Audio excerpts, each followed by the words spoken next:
Welcome back to Golden Rule Radio, your weekly recap of the precious metals markets. The volatility continues, but so does the expert analysis of our in-house technical specialist, Mr. Miles. Why don't you take it from here? That's quite the leap there, Tori. I appreciate it. Like most people, the quote-unquote chart gurus, we're all just making it up as we go along. Oh, don't say that. So that's why Robert's not here this week. He couldn't think of anything to make up. yeah, he just couldn't take it anymore. I'm sure he had better things to do with Thanksgiving right around the corner. So with Robert's excused absence today, it is fun to see you going from plucky comic relief to actual supporting actor. So welcome to the second chair. Actually, with everything going on, we do have a couple fundamental things we want to get into. But as we tend to do, here are the opening charts for this week, starting, of course, with gold. Looks a lot like last week's chart. Do we even talk about the election spike again? I mean, we've done it a couple weeks in a row, so that was a thing that happened. We did spike out of the compression range for a brief period of time. For a brief period, and for not economic but political uncertainty reasons. And we're right back to where we started. So if you ignore that outlier, that couple-day outlier, we're actually right in line, and we came in and we touched that decreasing pennant top end again. So as I've been saying for like 2 months now, I still think we're going down to 1820. Stretching this out a little bit, and because I know I've been talking about this compression, and one thing we do talk about a lot on this show through the years is I like where you have multiple indicators or multiple price action levels all kind of lining up at the same place. So with that, I did want to point out that if you stretch this chart back over the last 10 years, the reason why I like this low 1800 number is actually threefold. So not only do we have this compression zone coming down into the low 1800s, so that's your short term. In the long term, if you look at previous pricing going back to about 2011, back when the old bull market ended, what you're looking at is right around 1805. That was the line in the sand that told gold, no, you're not going any higher. So you may remember 10 years ago, we broke up, almost came to 2000, and then we had that massive turnaround. Mm-hmm. And then gold tried multiple times to push back up to where the bears kept winning those fights and putting it down. And that line in the sand was right at around 1805. So, well, that 1805 line, that's what we broke through here back in July this summer. And you can see here on the chart at July that we had a little bit of volatility right around that price level. And as soon as we broke above it, you see this massive spike up from July into right at the beginning of August, where we put in our new all-time high. So even though these prices are like almost 10 years old, they do still matter in the long run, because you do have people that look backwards from a charting perspective and say it's very likely you're going to see pricing volatility here because it's what we grew accustomed to years ago. So that's the second piece. That's your long term. So short term, you've got this compression. Long term, you have some price action from as far as 10 years ago almost that are still playing into effect. And then in the medium term, looking at where this run started back in April after the initial COVID drop, you've got your medium-term 50% line right at around 1788. So in about a $30 range there, you're looking at potentially 2-3 different indicators from a price standpoint, all kind of lining up at the same place in the same time frame. So this is why we do like charts, is because we're not looking for some magical event that always works out, but we do like to assign probability to things to where, sure, when this happens, that's a 20% chance it's right. But if you have 5 things all happening and you assign a low probability to each of them, that all kind of compounds on top of each other. So there is some reasoning behind just taking a snapshot of a chart and saying, yeah, it looks like it's going down, so it's probably going down. So I did want people to understand why, even though, given all the uncertainty in the markets right now and all the uncertainty politically, there are some actual reasons as to why we're targeting some of these lower prices. So to put you on the spot, I mean, what I hear you saying is you're really looking for around that 1800, 1805, maybe 1785 to 1805, right, as the ultimate bottom if things were to continue on this course. Sure. So the reason I've been starting with around 1820 is because if it were me, and I've already got a solid gold position as a foundation. So this isn't for the guy that's thinking about gold for the first time. If you're thinking about gold for the first time, you should have bought already. You should stop listening and give us a call right now. But if you're already a gold investor, which I'm guessing is the majority of our listeners, for me, 1820 is about the top of that range. So if, let's say, I had X dollars, I wanted to get into the precious metals market, when we hit 1820, I'm going to do a portion of it. Because it might go to 1805, that old high from 2011. And if it does that, I'll do another portion. Mm-hmm. But I'm not going to do all of it there because it might go to 1788. That's the right. 50% correction line in the midterm. So you find these ranges, and as you get into these ranges, you can dollar cost average into a position. Now, we're only talking about 30, 40 bucks up and down. So there's nothing wrong with jumping in at 1820. There's also nothing wrong with waiting till 1788 or even lower. But you have to be willing to buy in if you were short and you missed it. Are you willing to skip buying at 1820 and still emotionally be able to convince yourself to buy at 1900 on the way back up? Yeah, remember too, though, we're in the physical precious metals, right? Coins and bars. Right. For the ETF astute investor, it may be far more significant what you're saying. But whether it's an IRA or it's possession metals, whatever, it may make less sense for you in the long run in a long-term buy and hold strategy with your physical metals that you're taking delivery of. But with the ETFs, I think you're offering up great advice here for every dollar matters. Sure, because this is fun to talk about in theory because we do a weekly show just looking at price movements. But in reality, I've been a gold buyer for 20 years, and I do not know the single price of any ounce of gold I've ever bought. I have no idea what I paid for any of them.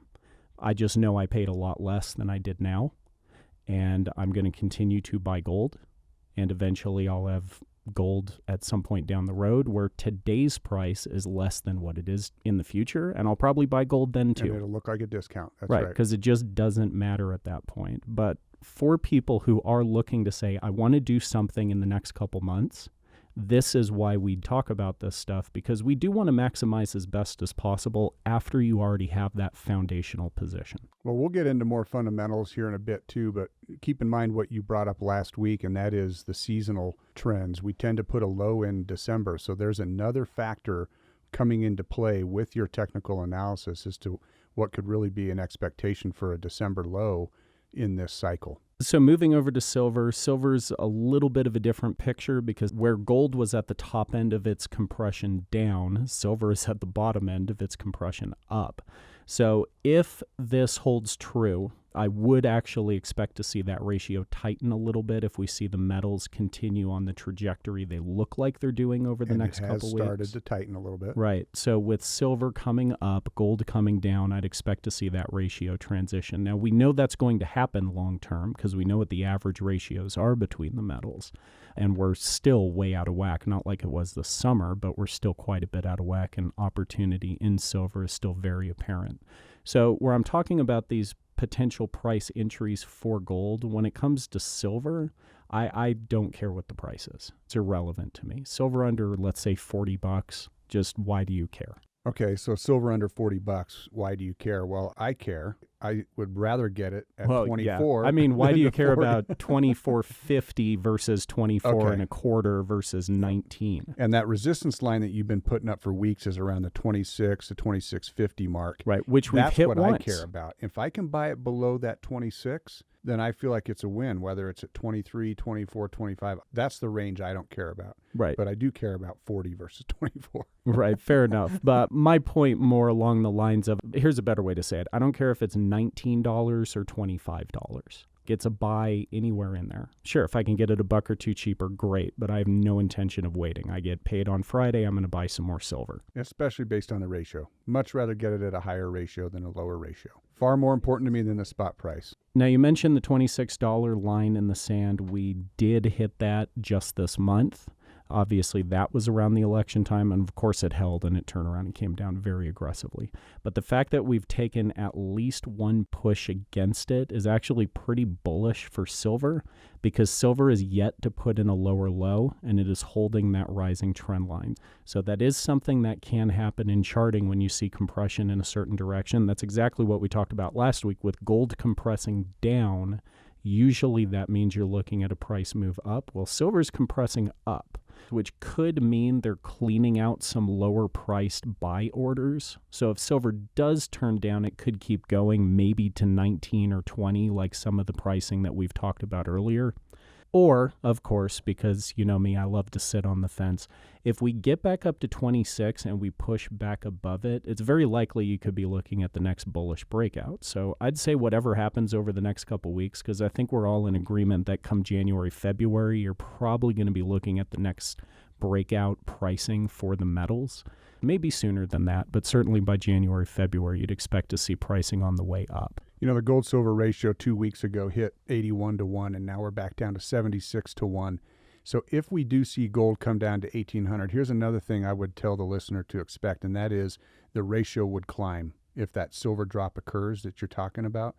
And let's say gold comes down to 1800, that means silver's probably going to be around $22 an ounce in the instance that the ratio just goes to 82, right? So expect that too. That's a much better buy from silver's standpoint, both in regards to the spot price and in regards to the ratio. Well, and as silver buyers, we obviously would all love the price to be lower, but let's take that second scenario and say, what if we do have earlier breakout than we expected in silver? And I think case in point could be the platinum chart. How was that for a segue? I like that. So segueing over to platinum, and this is something you sent me a note about earlier today, platinum did have what arguably could be a breakout in its pricing. So the last couple weeks, we looked at this upwards trajectory channel. I had a previous price level of a ceiling drawn in at about 935 on platinum, where we failed to get up to that price during the election week run up in platinum and turned around and came down. But what's interesting with platinum is that we stayed within that rising channel. And as we neared where that rising channel is coming up to meet that 935 line in the sand, not only did we touch it, but we blew right through it. There was a little bit of volatility right at that price, but we're now setting up around 960. So unless we have a very immediate turn down in platinum, we could have just seen a breakout in platinum. There's let's say a 50-50 shot. We're at breakout period at this point.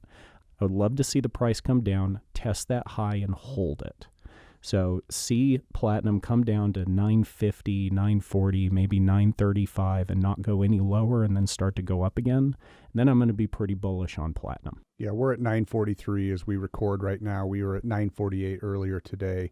And I'm just glad to hear you say that because I thought for a second you were going to say you were just going to redraw the trend line. You're not allowed to do that. I can do whatever I want. It's my charts. I'm glad you didn't do that on the gold. So thanks for keeping it intact and showing that little head fake from last week. Yeah, but don't you watch CNBC? They can make a chart say anything they want it to. That's right. Well, what about palladium? Then we'll get into some fundamentals and the dollar. Yeah, palladium, same story as the last, 6 months? Well, 3 months. I mean, we had that huge March fall, and it just continues to slowly stair step up.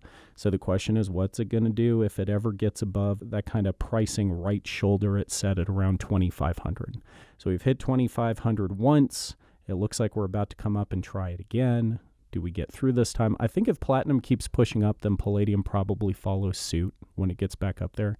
But it does seem like, as we've been talking, the two metals that need to play catch up, platinum and silver, the two metals that we've been pretty aggressively recommending to our clients, they're starting to move faster than the other two. May it be. And we knew that would happen eventually. Well, a lot of this price action that you're describing has been a response to the U.S. dollar. Let's get into that channel here a little bit too, but we haven't seen a breakout one way or another. Short-term little pop in a more recent downward trend.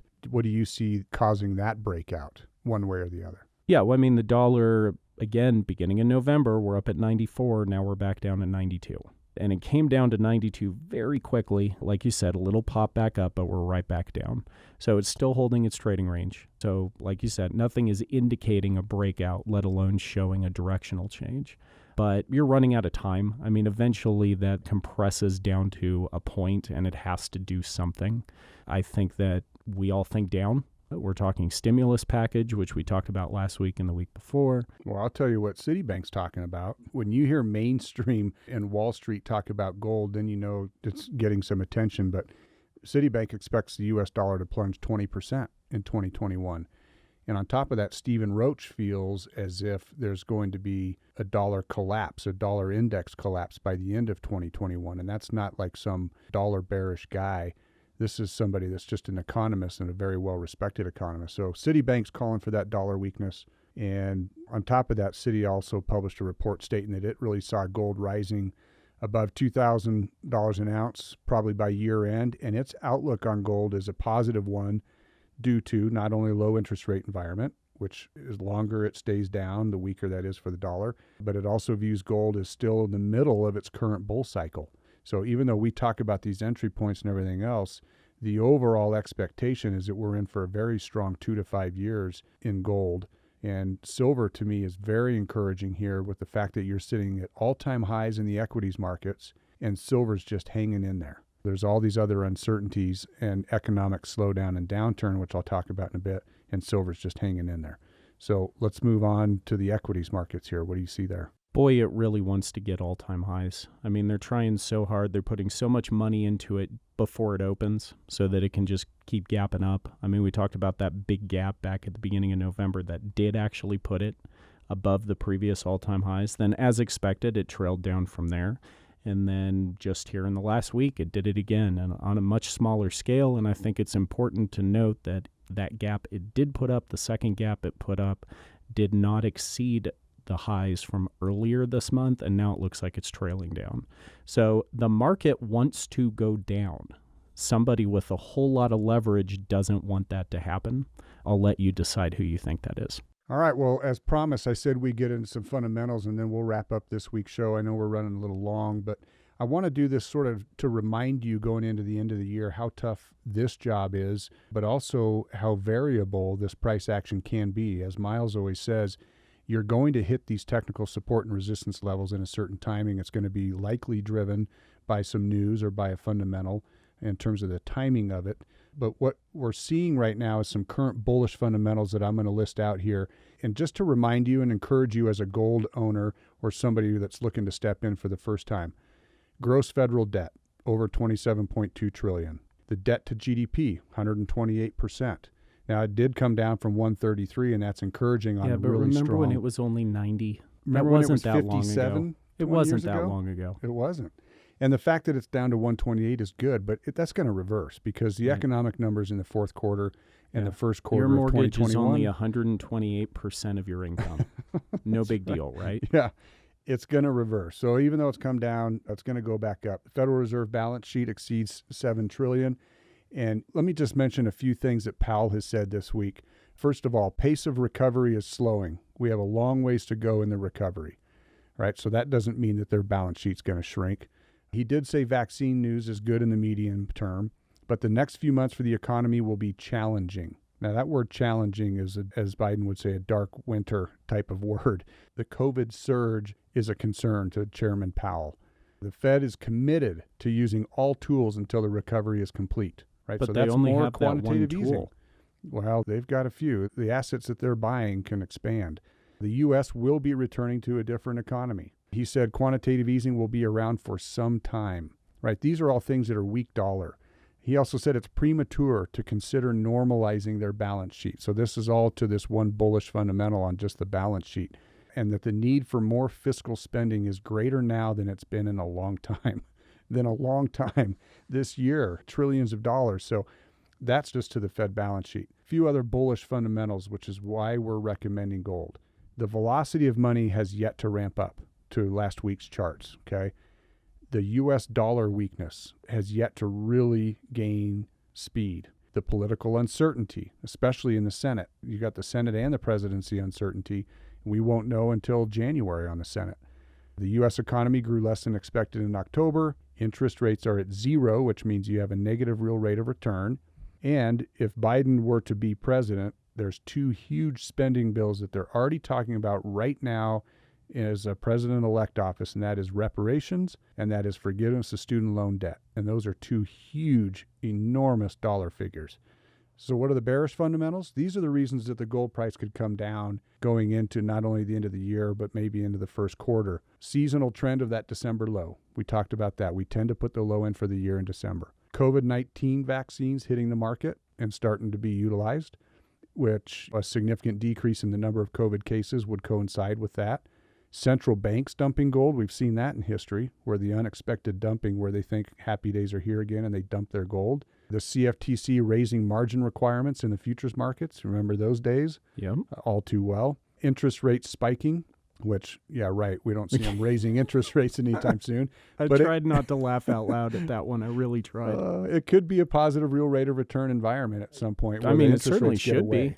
Well, but it could get away from them. They don't get to control every percent, right?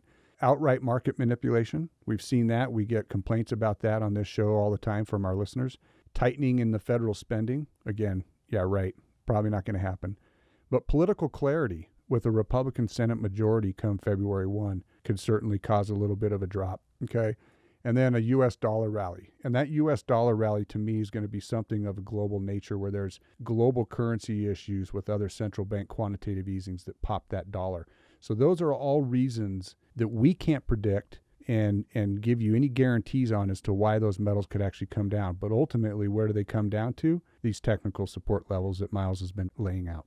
So we thank you for joining us again this week on Golden Rule Radio. With Thanksgiving next week, we will not be recording a show, so we hope you have a wonderful, God-blessed time with your families, friends, and loved ones. Stay happy, healthy, and safe. As always, we appreciate you stopping by. If you liked what you heard, hit the subscribe button, ring the bell. Head on over to our website, McElvaney.com. If you have any further questions, you can certainly give one of us a call at 1-800-525-9556. You can find us on Twitter at ICA Gold and Facebook at McElvaney Financial. Thank you for listening. Have a great 2 weeks.